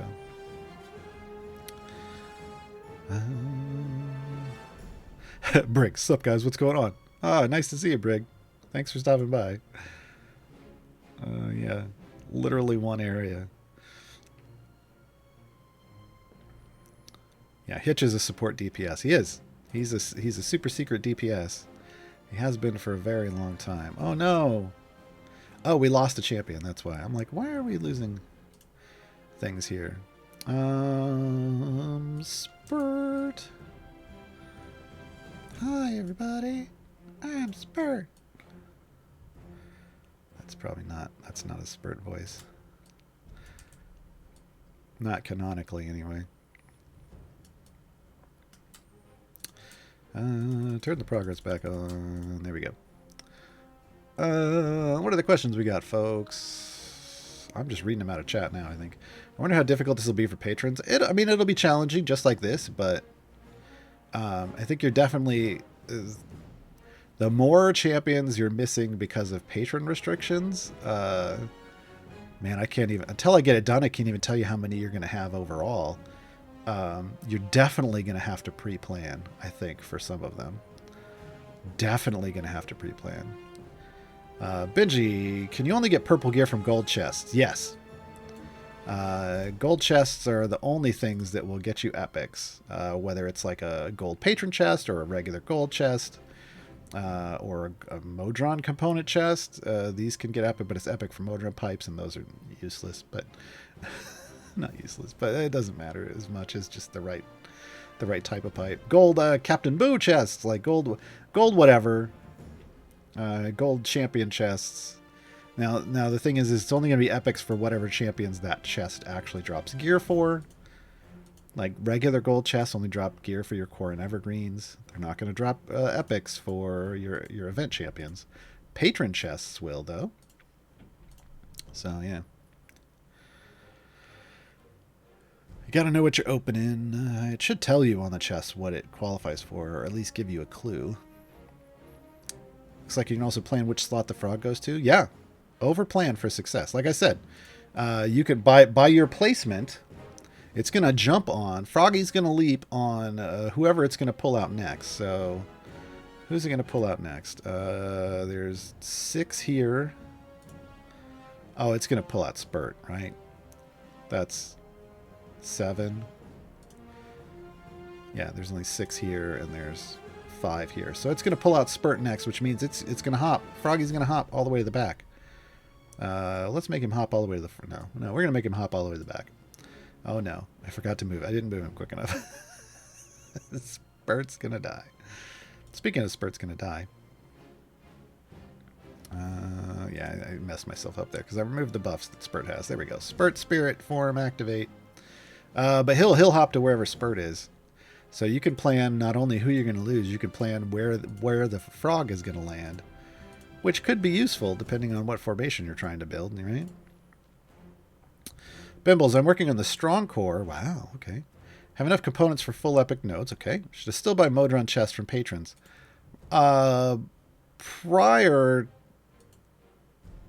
Before the now times, I would have said no. Lately, I have been buying my Modron chests every week.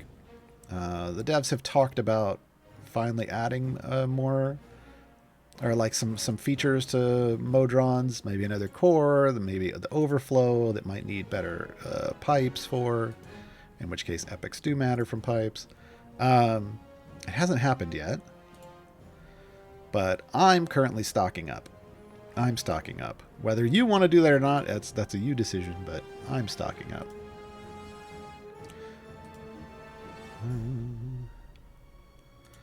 So there's Suzaku. What favor level, I think is what you're trying to ask, should we shoot for Bully for you?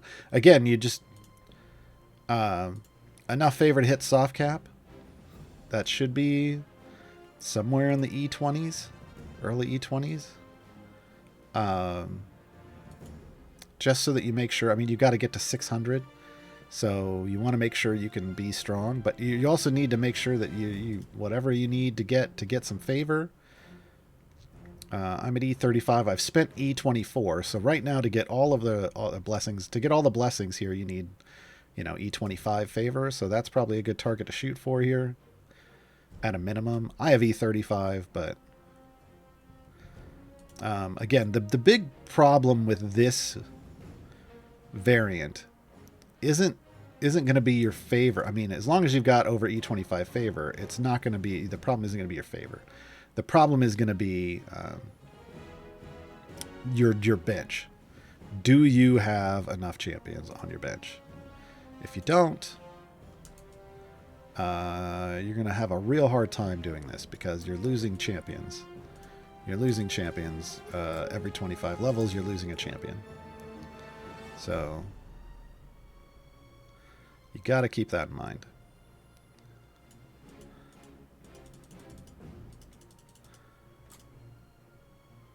All right. So at the moment, I would be okay keeping all of these champions to 600 if I had to. I think I could build a formation around them, but I'd really like to get rid of Kreidel.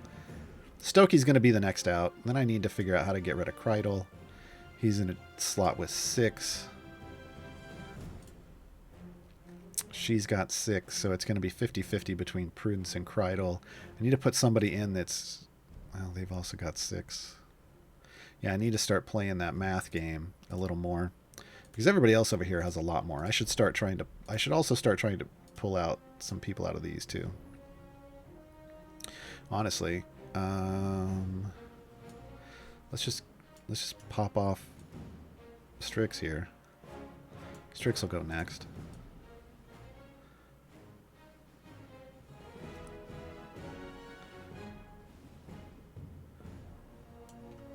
Yeah. Let's see what happens. Let's see what happens with this formation. Yeah,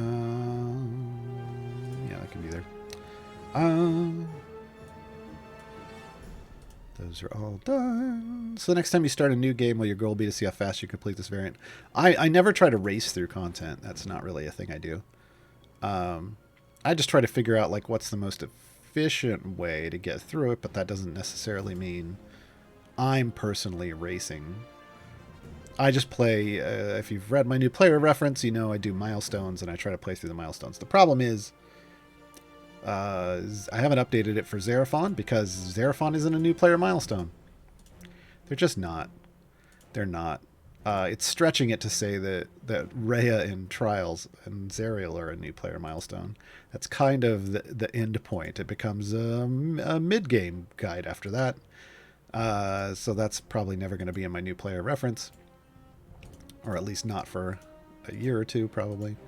I don't know if I would play a new player account all the way through to even. I didn't even do that to Xeraphon because it was going to require a lot of grinding just to even do Xeraphon, and that's not the point of a new player account.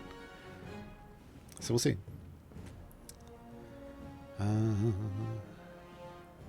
was careful till 300 350 and then just went for it. Had enough good champs left to roll to 600. Yeah, I think I could probably pull that off.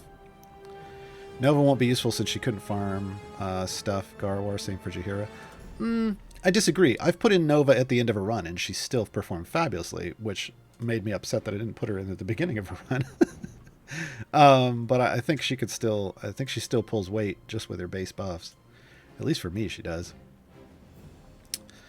Earlier ago, you told Mars the ability to drop in a champ from a slot where the champ was bullywogged was a bug, but the blog says you can recruit a new champion from that shot. No, that's not what I told Mars.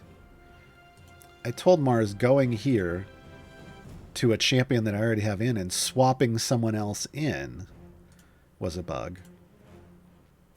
I didn't say that you couldn't add another champion from that slot. So I think that was just a misunderstanding. Because Mars was like, oh, I wonder if I can remove this champion by doing this. And I was like, and he did.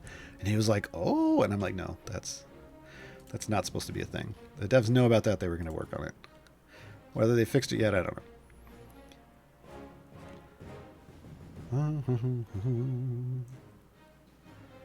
I'm in reach of Dragonbait. E19 favor. Going to set up an Azaka farm. See how fast I can get to the late E20s. You don't need the late E20s. You don't need to get. You need like E23 to E25. E25 will make it a piece of cake, but E20 technically at E19 you could probably make it work depending on what meta champions you have. But early E20s easily should be fine. Mid E20s cakewalk. Cakewalk.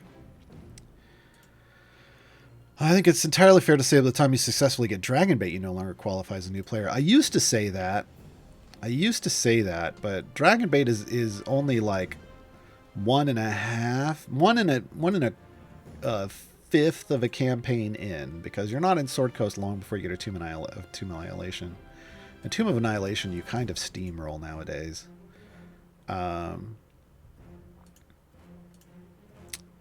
Yeah. I don't know. I basically, when I made my new player reference, I was like, well, how far can I push these milestones and until I get to a place where I have to stop and grind to move forward, because that point feels to me like that quick and easy new player progression has stopped, and now you're into the mid-game grind. To me, the mid-game is where you grind everything just to get enough power to move forward, and it felt like I just rolled right through all the way through Baldur's Gate. So that's what the guide says. Hi Gar, I thought we'd be getting new items to purchase with gems. Did I hear that wrong? No, you heard it right. In fact, gem item shop, Ascendant Averin. Technically, all the Ascendant skins are here. I just already have them. So there is, here's what showed up in the gem shot today. Ascendant Minsk, Ascendant Averin, Ascendant Havilar, Ascendant Freely, Ascendant Baloth, Ascendant Shaka, Icewind Dale Ashara, Icewind Dale Zorbu, Solstice Shandy. So 9 champion skins showed up in the gem shop. They will only show up if you own that champion, and they will only show up if you don't already have them. Well, I was around when they gave away all of those, so I have them all already, which is why they don't show up in my gem shop. I can now pick up Ascendant Averin. Ascendant Averin was the epic only giveaway, kind of like we're seeing some stuff given away now. But it was like a skin thing that was only given away on Epic. So now I have Ascendant Averin.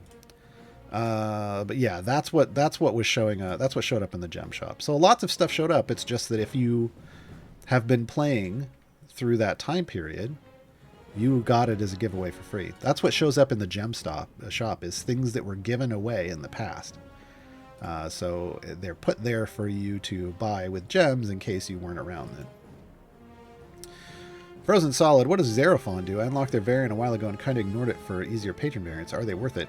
I like them. Xeraphon, non-binary champion, so they, them pronouns. I like them. They basically mimic, they're doppelgangers, so they appear as an enemy, and they function off of their ult. And basically you want to bring them in as quick as possible and then park a familiar on their ult. And then you set their specializations, their specialization choices. They have a lot of them. 6. They help you reduce the ultimate cooldown. And basically, the more you can fire off their ultimate in a run, the more powerful they get.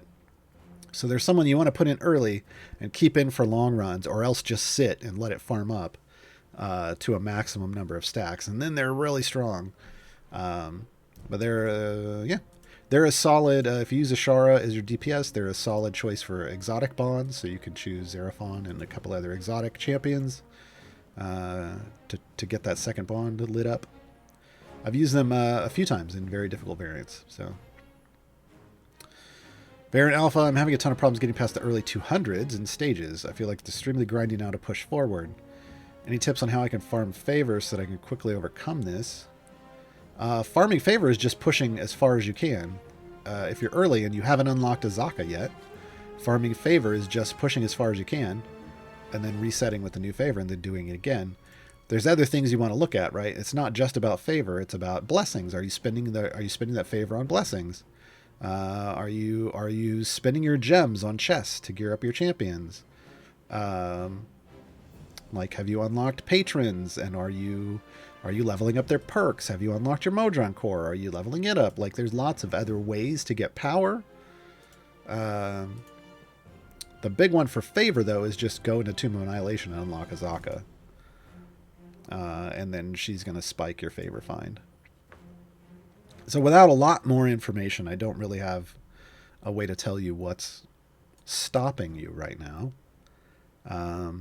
Other than just your general overall account power is too low. It sounds like. Was this the boss that killed us? It was the boss that killed us. Okay.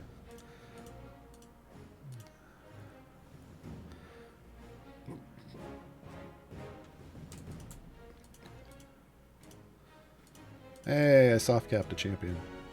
Okay, who did I lose? Yeah, okay, we lost Strix. That's kind of what we wanted to do.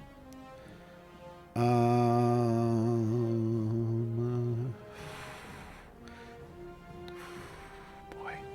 Oh boy. Which I want to lose. I kind of want to lose one of those two.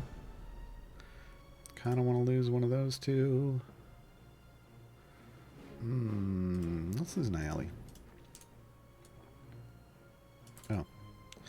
We tried to put her in once. That's right. Haha, I beat you. Alright. Let's see what we can do with this. Why am I holding down the buttons? Alright. Anything? Anything? Bueller? Do I need a 5th champion out there now? I might. Do you ever break down, El Ramon, do you ever break down pipes for components? I do not. I do not think currently, in the current state of the game, that you need those pieces for upgrades. I think what you need are just more pipes, and you get more pipes by unlocking patrons and buying a Modron component chest from them every week. Every week. That's how you get more pipes. Wow. That was not enough. Okay. Good to know. Good to know. Rosie, want to come join us? Rosie would not help. Rosie would not help.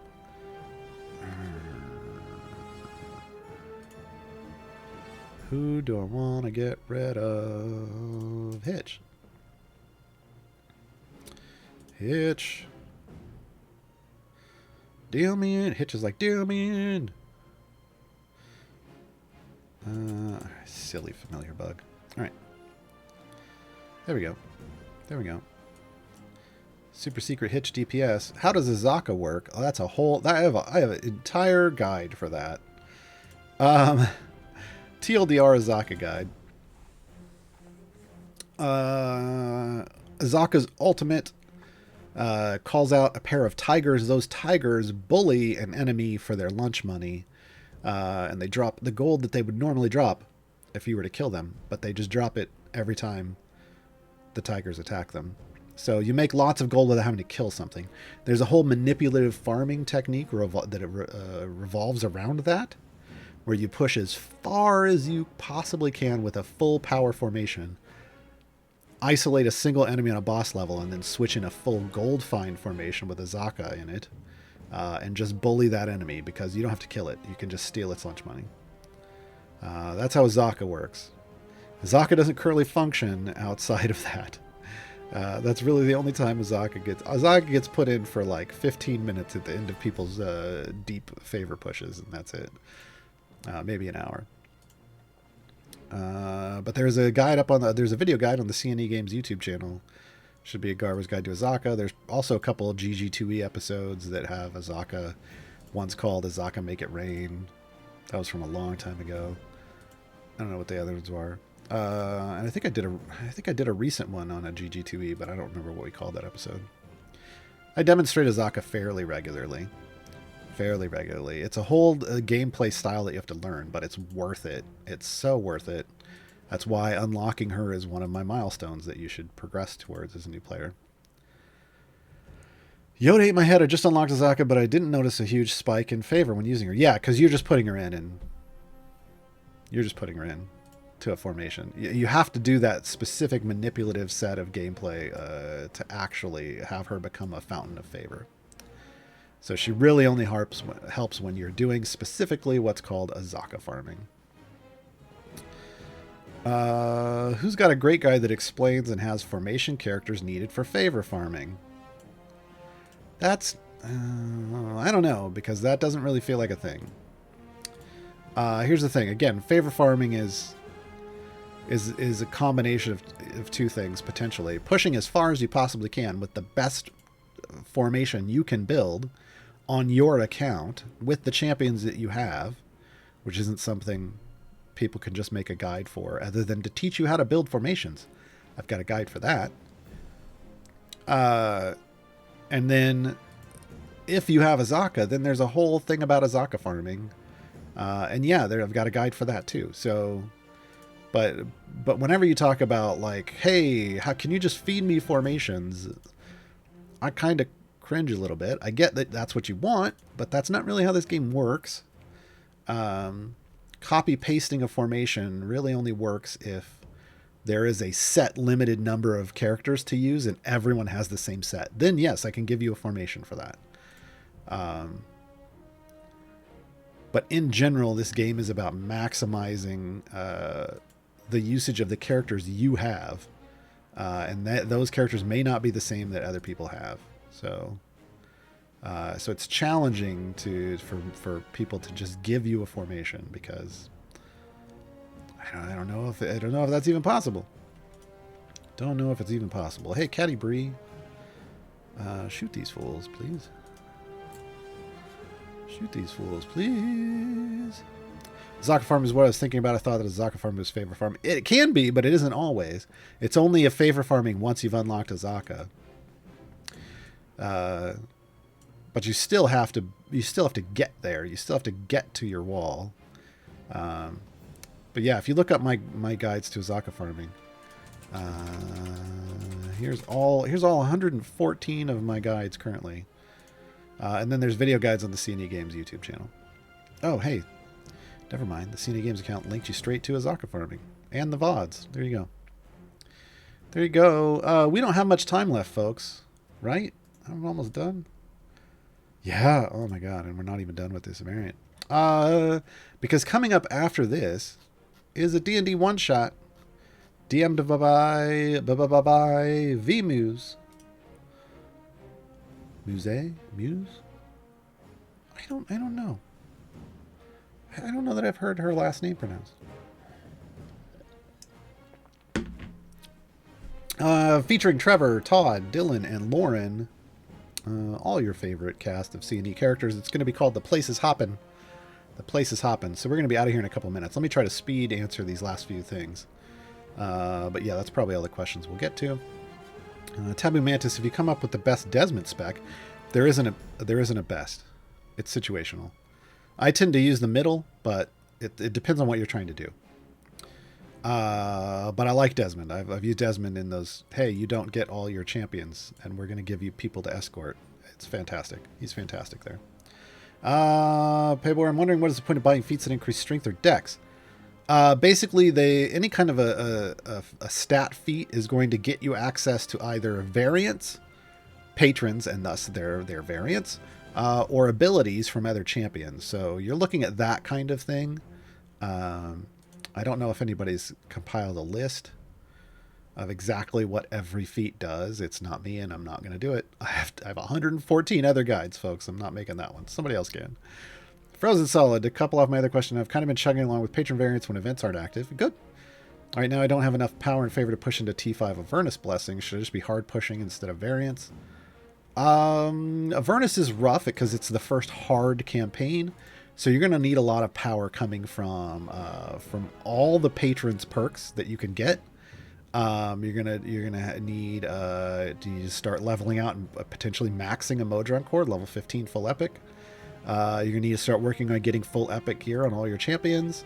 So you're gonna need to do a lot of stuff. Maybe even if you can finish just the main storyline in Avernus, start getting legendary gear for your champions. Like, you need a lot more power to really max out the Avernus blessings and beyond. Everything from Avernus on is a hard campaign. It's going to be harder to max perks out, blessings out, and earn favor. Subasnake, what mission do you unlock Azaka? There's a pair of variants in Tomb of Annihilation that's listed in that guide that was put in chat. I don't remember them off the top of my head, but there are a pair of variants you have to complete. Pretty straightforward once you get there and qualify. I've got the favor requirements and potentially even a formation recommendation in that guide. One Slayer, is the Bullywug a short folk for Ashara? They're exotic. They're exotic, so they're in the second specialization set under exotic. Sturgios, skins and gem items menu will exist forever. Yes. It's not a limited time feature. It is not a limited time feature. And I think we're going to stop there for today, folks. There's more streams. There's another stream right after this. There's more streams tomorrow. There's more streams on Friday. I will be back Friday afternoon for Gaarawarr's Guide to Everything NL Champions. So more Q&A. Come join me and ask more questions about all the things. This Friday will be a natural time gate. So come ask me about what to do in your time gate. And then Saturday, we'll do a full tutorial show on Blushie, who I will unlock after this stream is over. I hope. I should be able to. It shouldn't be a problem. And we'll talk more about this strategy, and I'll make some notes on it to share. I'll probably maybe have a guide to Blushie up by then. That would be the 98th champion guide and my 115th overall guide. That's a lot. That's a lot. That's a lot. Yeah. Anything else? Anything else? If you got 3 perfect heroes, max gear and max level, who are they? Well, there's no max, like max item level. I mean, you can max their gear out, but there's no such thing as a max item level or even a max legendary level. So I don't know what to tell you there. I can't give you that answer because that doesn't exist. So we're out. Thank you to everybody for joining us. Thank you to Martin and Jay for moderating and pulling questions. Enjoy the one-shot, everybody. Bye.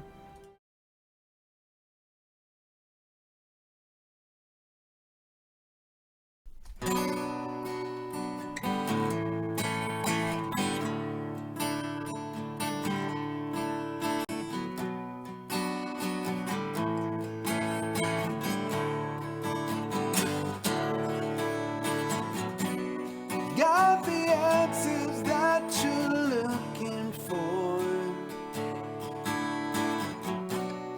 guide for